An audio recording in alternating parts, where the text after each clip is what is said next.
Hello everyone, this is Oregon Moto John. We're going to do a chain adjustment on the 22 FE 350S Husky. And so I just put a new chain on and I noticed that I wanted to find out what the chain adjustment is supposed to be on this. So basically it's supposed to be 55 to 58 millimeters from the bottom swing arm, not the plastic here, but from the bottom of the swing arm to the bottom of the chain when this is on slack on a stand. So you can see I've got it on a stand, and then we tension this, put a little tension on the bottom of the chain, which is basically pushing the wheel forward like it's being driven, and then we just lift this chain up. And so as you can see, even tensioning that bottom wheel, I can do that kind of with my foot there. So I'm tensioning this bottom part of the chain by putting a little bit of tension on that. Okay, and then if I lift this up, to the top of this is basically like a little over 58 millimeters to the bottom of the chain from the swing arm. I just measure that with my little ruler here. You can hold this up at the bottom of the swing arm and you can read the millimeters there. So when I lift that up to the bottom, it's still got lots of room to go here. We can lift this all the way up. So what I wanted to show you is even with this lifted all the way up here, that top, but to the bottom of the chain, that's roughly 60 millimeters.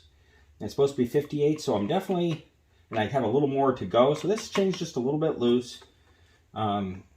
And so let's tighten that up. What you need is a 13 millimeter, a 10 millimeter, and for the rear axle nut, 27 millimeter. So let's loosen up these adjuster nuts here so that we can tighten up our 10 millimeter adjuster. And then we'll go around to the other side and do the same.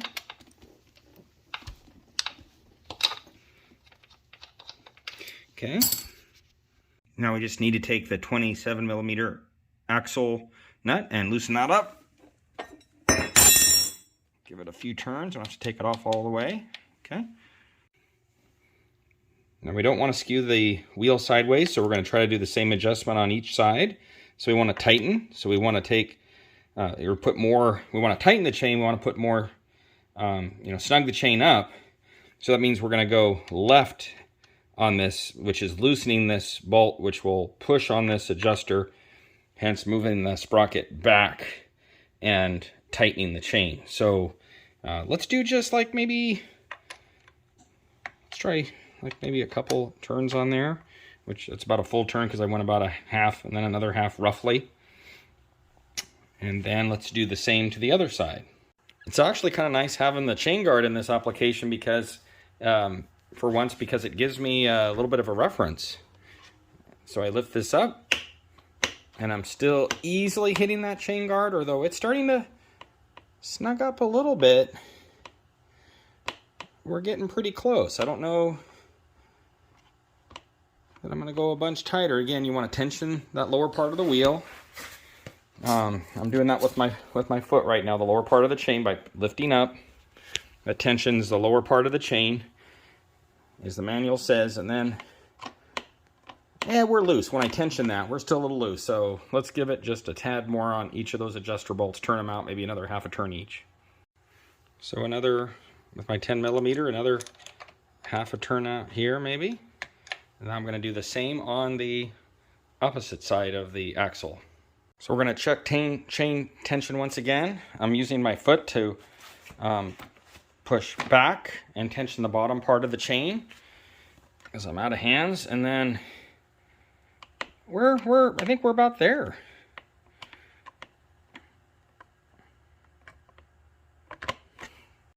Okay, a few things that I've learned on this working on this chain is that you have to be sure you have the tension on the bottom part of the chain to have this measurement right. Otherwise you get a false reading that this is too tight. I also learned instead of using my foot, I can just use my hand up here as I'm holding my ruler. So from the back of the chain guard from the swing arm. I push forward to tension the bottom of the chain, making this slack, and push on this, up we go, and we're at about at, you know, 50, 58. Can't quite hit the top of the chain guard. So basically, if you want to simplify this, if you can hit the top of the chain guard, you're a tad too loose.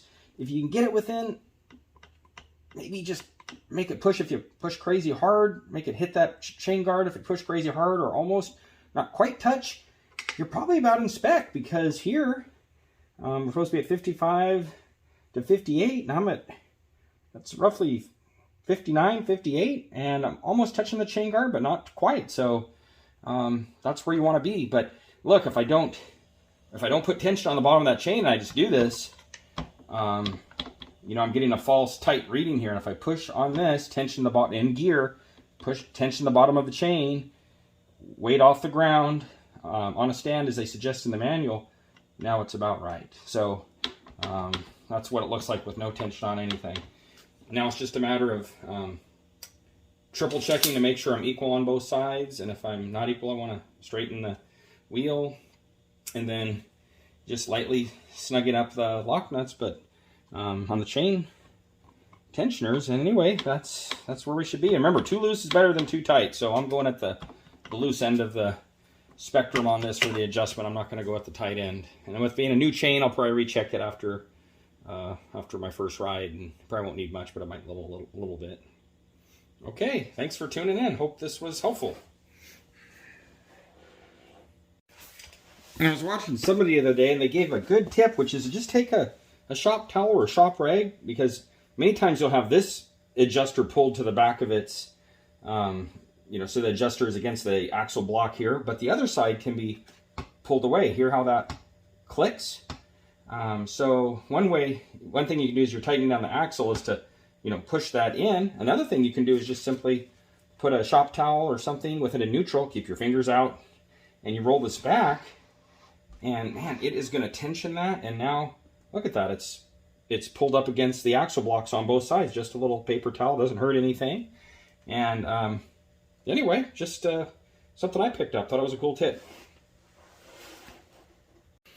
So with that rag in place, I've double checked both my axle blocks here to make sure that this is at the same location on the other side.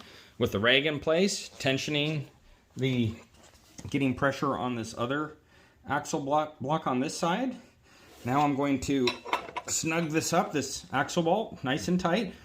You want it very snug. You don't want to lose that axle bolt. And then I'll probably index it with a little bit of a black marker.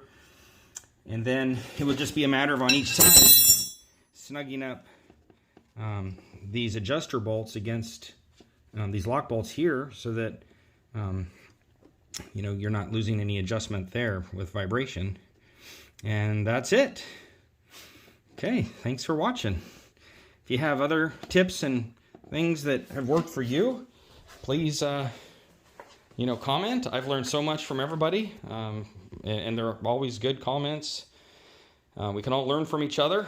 I don't claim to know everything by any means. I'm just a guy who likes to tinker with stuff, and it's just kind of something I've done for many years and enjoy it, and just thought I'd try to be helpful to other people. All right, have an awesome day. So what I'm talking about by indexing is you can just make a little mark here, and then make a mark here, and just check that. And if you see this backing off and they don't match anymore, you know you're losing adjustment. And after 2, 3, 4 rides, if it's not changing, it's probably fine, but just a good way to have a little visual once that's torqued that you do that. Little extra safety measure.